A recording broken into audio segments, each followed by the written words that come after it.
租兒未包佢，要嫁通渠佬啊！嗱，就係啲好爽嘅聲音嚟㗎。你數3聲，我做多次啊！1、2、3。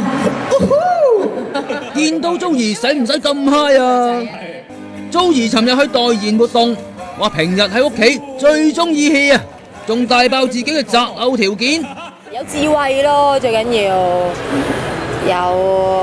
有內涵，即係好似食做乜都得嘅。點解咁你又整碗燈膽又 OK， 煮飯又可以，渠旺又通渠又冇問題，咁啊正啊！咁你個緋聞 MV 導演識唔識通渠先？點知喎？我對渠都未爆。你睇個碗盤通晒，你睇個面盤通埋，何生個浴缸都通晒。照咁講法，佢都得噃。但係識通渠有乜好啊？唔通呢個係暗示？我都未開封，就何來勝啫？